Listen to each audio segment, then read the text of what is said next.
Alright, hello everybody. My name is Michael from Team TCG, and a while back I looked at one of the videos that we have on our channel. And it was a Spirit Charmers deck list, and it was old and outdated and really, really bad. So I decided that what else to do other than to, post the updated one. Because it's been a while, and that deck list was terrible. So here's the one that I don't run as much anymore, but it's still one of my favorite decks to play, and I like it a lot. And it doesn't win all that much, but you can still take it to locals. Don't take it to regionals, things like that. If you want to go to locals with it, you're definitely gonna reach the finals. I've won a few times with this deck. It's pretty good, and I have a lot of fun playing it. So if you want to build it, it's pretty cheap, relatively cheap. A lot of people will have these cards. You can trade around at your local card shop, and I really recommend it. So especially for beginners, things like that. First, we the four link monsters for the set. The water, wind, fire, earth. You get the gist. All right, on to the actual deck. Most people go monster spell trap. I actually go trap spell monster. So first we start off with two solemn warnings. Okay. These are always good to have. You can run three. I just went for room. I ran two. Sorry about the glare. The lighting isn't the best, but we will get that better. Probably sometime after Christmas is whenever we're, supposed to be getting better supply, demand, things like that. Two unpossessed. You can run one. I don't recommend three. Possessed partnerships. I recommend two. You can run one, but I recommend two. Don't run three though. Also, these I got these after I want to say a game, and this was like whenever I was first start out new with this deck. The link monsters don't play a big part, and these can help. Essentially, what it does is or here. Target one face-up monster your opponent controls and send one monster with an equal attack or higher attack from your extra deck to the graveyard, and if you do, destroy that monster until the end of your next turn. After this card resolves, you cannot special summon monsters from your extra deck. You can only activate one dogmatic whatever punishment per turn. And especially for a deck that doesn't do a lot with the extra deck, I actually think that's really good. So that's it for traps on the spells. Raigeki, this one is a prismatic secret rare from 2019, 10 of Lost No, that's 2020. I don't remember the name of the 10, but it's from the Mega 10 of 2019. Then we have a Secret Village of the Spellcasters. You can run two. I don't recommend three. I'm only running one, and I got it in a super rare, and I like that a lot. I think it's really cool. Magician's Right Hand. I only run one of these, and I only think that one of these is necessary. Don't run two. You don't need it. Only one. Magician's Left Hand. I wish I could get this in the Super and Ultra, but it's a common right now. And again, only run one of these. Two, Awakening of the Possessed. Honestly, for these, you can run three, and I recommend three. I just don't have three.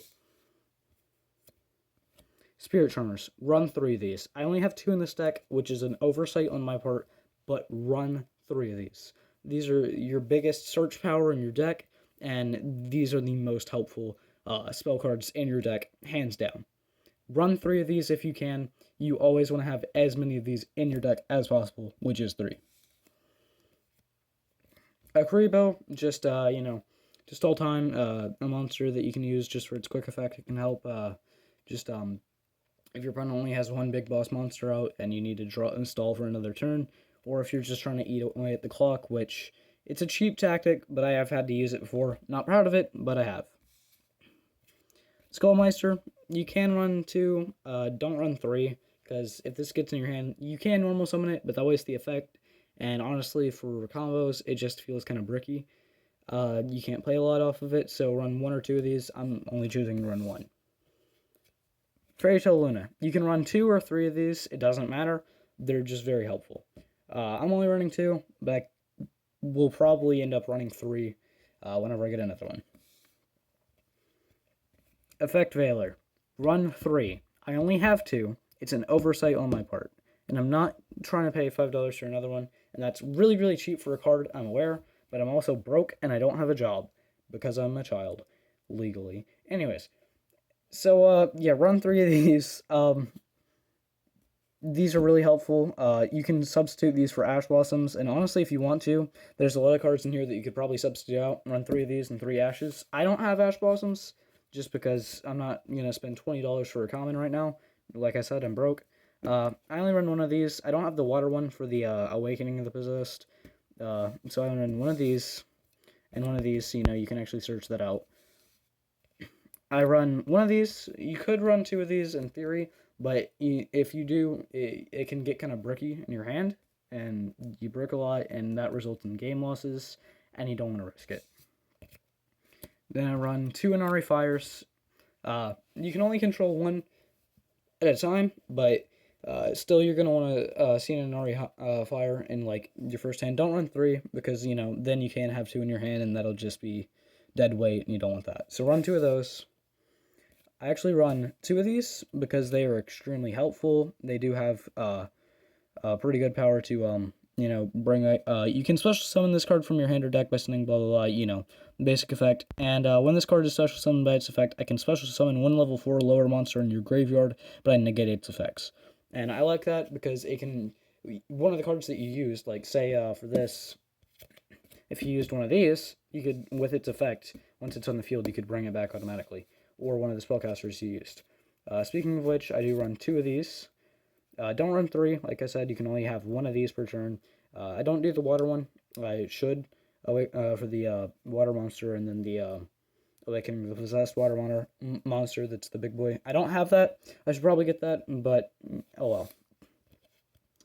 2 Win the Wind Channeler. They don't do all that much that is that helpful for the deck, but they are pretty cool cards. They have kind of a generic effect, but they are pretty helpful. I mean, they're not going to be game-winning helpful, but I'd still run 2 of these. Also, can we just take a second to admire how friggin' pretty this artwork is? That's great. I love that.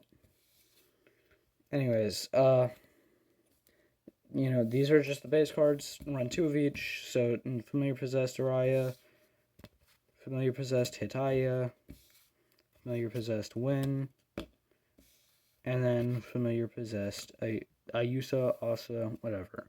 But that should ever that is a 40 card deck, and 4 cards in your extra deck, and it's a pretty good deck. At least I do believe it's a 40 card deck. It might be a little bit over that. There are some cards that you could take out if you wanted to, and honestly, don't be scared to try things for the you know, people say min max, but it's more than okay to run more than 40 if you need to.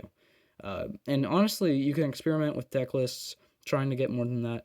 And this isn't a perfect deck, and it could be improved upon a lot, but it's definitely an improvement to the last video. If you want to check that out, you can, just to see how far it's come. And yeah, thank you guys so much for watching. And you know, I've said many times in the past that I'm going to start posting more, but I actually do want to start posting more as far as Yu-Gi-Oh content, because this is something that I genuinely do feel passionate about, and it's something that I enjoy a lot, and I spend a lot of my free time doing, and it's something that I find fun, and I like sharing with you guys. And I think that it's pretty incredible that the last Yu-Gi-Oh video I did got 85 views, which it's not a lot, but it's a milestone, especially for my channel, whenever I'm under 30 subscribers. And I just thought that was amazing. So I want to say, if you saw that video or this one, thank you so much for watching. It genuinely means the world to me. Whenever I see that number, I get a little bit happier, and it makes my day. So thank you, and have a nice day.